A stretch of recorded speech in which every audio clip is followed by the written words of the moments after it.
Ladies and gentlemen, I want to narrate exactly what happened on the 26th of December 2021.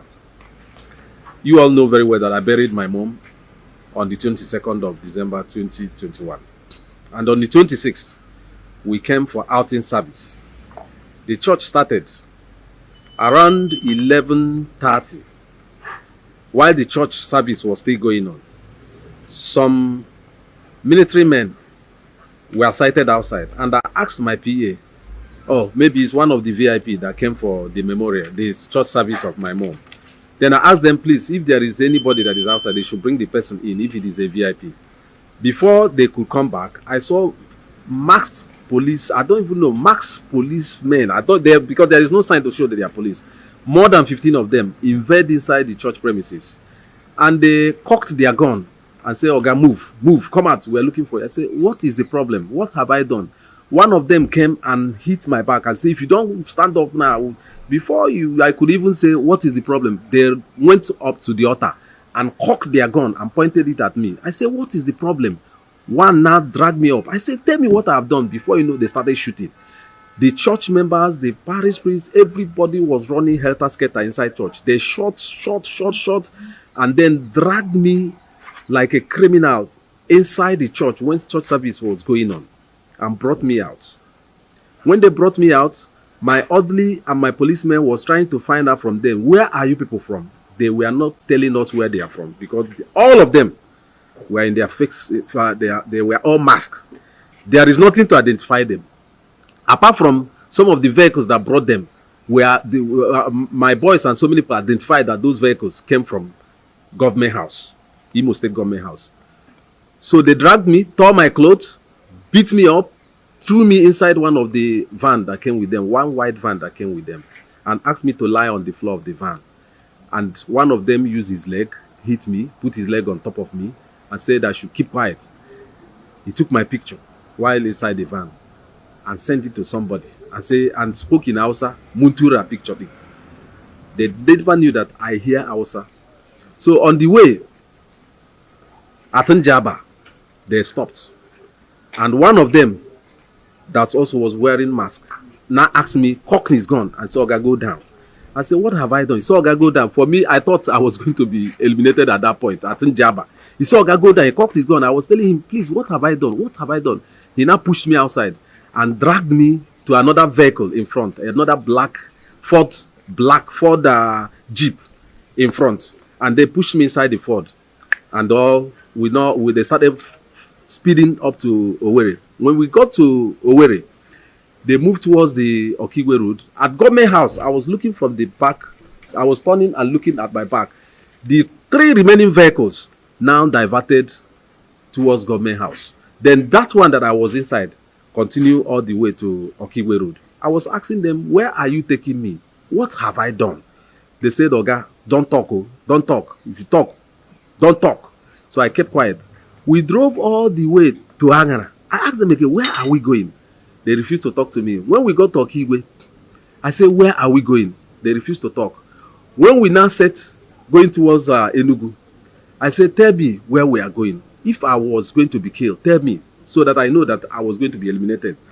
They didn't say anything. On the road, one of them that was in front received a call.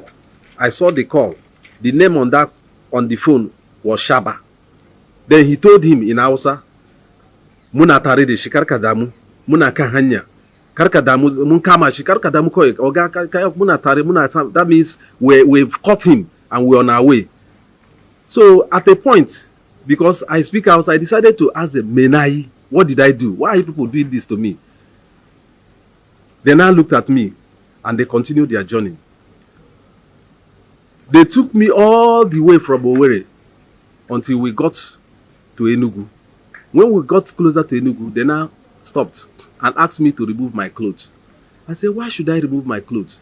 He said, Oga, this thing we're doing is, this is work. And you know how this work is. We are sent to do this. So you have to cooperate with us. So for me to save my life, I said, okay, what do you want me to do? They say I should remove my clothes. Before you know, they removed my clothes and said I should bring my hand. I brought my hand inside the vehicle. They now handcuffed me and then took picture of me. And then one of them sent it to the same Shaba again and came back and said, Zamudoka video, my video. That means let's do his video. They now did the video of me and went back again and sent the same video to the same Shaba, who is the CSO to the governor of Imo State. At this point, I say, why do you people want to humiliate me? What have I done to you people? If people invited me, I would have come. What have I done? When we got to Enugu, we stayed at Enugu Airport for more than 1 hour 30 minutes, and they were communicating with somebody who was coming with the flight, and they're communicating with the same Shaba who was telling them that this person will call you people. They were speaking now, that we have not seen them, we don't know where they are. At this point, I gave my everything, my life to God. I say, God, whatever that happens, let your will be done. And when the flight landed, they now told me, Oga, come down. I came down. They held me like a common criminal, passed through the airport. Everybody was looking at who is this criminal that was caught. And they asked me to bend down my head, put a cap on me, and asked me to bend down my head. And then they took me to a waiting private jet. At the private jet was another 3 operatives that were waiting for me. When we got inside the private jet, the officer that was there said, Oga, that there is a petition against you, and some people mentioned their name. That's why we came to pick you. I said, okay. Was it why I should be humiliated? There was no invitation. Nobody called me. I was humiliated I was handcuffed as a common criminal. That if there was an invitation, I'm not a criminal, I would have come and I would have answered the call. He said, Oga, but you have not. I said, nobody invited me. When we got to Abuja, they took me straight to STA's office, Tactical Squad's office. And at that point in place, the IG now intervened and sent somebody who came, and I was interviewed. I put down my statement. And with the scenario, with what happened, I think the Inspector General of Police was not properly briefed. Everything, all this drama happened inside Gunmen house. All the security men that came for this operation were security men attached to the governor of Imo State. Masked, all of them. There is nothing to identify them. They came with a truck, a military truck that is part of the governor's convoy. They came with a Ford Jeep that is part of the governor's convoy. All of them masked, discredited the house of God, shot in the house of God. Even when I was telling them that I'm here to bury for the church service of my mom, they didn't listen. They scattered everything and left with me. Gentlemen, I want to thank God, because I don't think that their intention was to arrest me. Their intention was to illuminate me. Because if their intention was to arrest me, I know the normal police procedure. It would have been bringing me to the police command, and then put up a report that I've been arrested. I'm from police command, and then they will not take me to Abuja. But it is not the duty of security men attached to the governor of Imo State to arrest or interview or do anything when it comes to issue of a criminal. It is the duty of this commissioner of police and his team to arrest. So what happened was a calculated attempt to illuminate me. But I thank God that God spared my life. And today that I'm alive, I want to thank Almighty God. I want to thank the media, especially the social media and the print media and the electronic media, for coming out, because when they saw that the thing has gone viral when we got to Owerri, they had no choice than to find another way to quench what they planned. And I don't think it was intentional for them to take me to Enugu, to fly me to Abuja, because the flights came 1 hour after we got to Enugu. So their intention was never to take me to Abuja, because there was no invitation. They even told the IG that they sent the invitation to me more than 3 times and I refused to come. There was no invitation. I'm a law-abiding Nigerian citizen.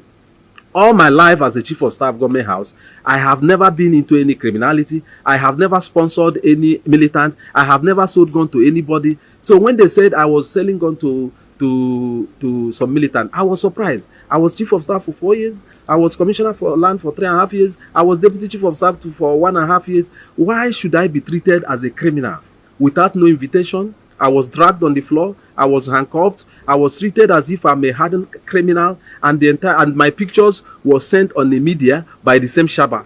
Because the question I want to ask, who authorized that my picture on a handcuff be sent into the media? Because I know the IG that handled this matter in Abuja, a professional policeman, did not authorize them to send my picture in a handcuff. So I'm pleading to the Inspector General of Police, who I refer as a good man, to please use his discretion to find out who sent my picture with the handcuff on the social media, to find out who paid for the private jets that came to pick me from Enugu Airport, and to find out who are these men that did not respect God, that did not respect the altar of God, the altar of place of worship, and they invaded church premises, shot inside the church. Is a sacrilege, is a desecration of God's house. Ladies and gentlemen, I just want to thank God that I'm alive. I want to thank God for sparing the life of those church members, the pastor, the venerable in the church, and also my wife and my mother-in-law, and all other people in that church. It would have been a different thing altogether. But for me, I'll always thank God. But I plead that the Inspector General of Police should please, sir, please, I beg you in the name of God, make sure that this incident does not stop at this end. We should know who gave this order and why police attached to a governor should be the people arresting somebody of myself. And also the video I saw on the internet where they were saying somebody was saying that Uche Nwosu gave him money. That video, the same guy had the first video 1 year ago where he did not mention me. The same with blood on his t-shirts. The same guy wearing good clothes and putting towel on his body. After 1 year, came and say Uche Nwosu is the person giving him money or giving some people money. You see, and if you listen to that voice, the person that was interviewing that man on that video is the CSO. That's the voice of the CSO to the governor of Imo State. So government has become where you get criminals and interview them and doctor and tell them what to say in order to implicate their political opponents. So everything that just happened was political. The police, the IG, for me, should be exonerated from this. But the security men attached to Governor Uzodinma should provide information why they abducted me and why they wanted to kill me. I was chief of staff for 4 years. I was commissioner for land. I'm not like hiding. Why? I've been a law-abiding citizen. I say I've not even touched trigger, talk less of supplying arms. These things were all cooked up in government house in order to malign my image and in order to humiliate me. And there was no invitation, and I was treated like a common criminal because somebody somewhere wants me dead or wants me humiliated. So for me, is something up to now, I've not come out from the trauma of why I should be humiliated in such kind of manner. Invitation letter. You were arrested on the strength of the video. I was just arrested based on they said there was allegation against me. No letter was sent to me to inviting me, which is a normal process. No arrest warrants. Nothing.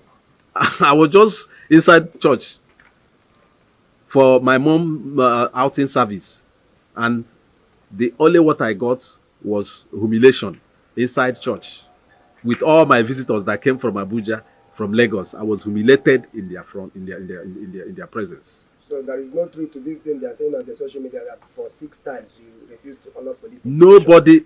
I challenge whoever that is saying this.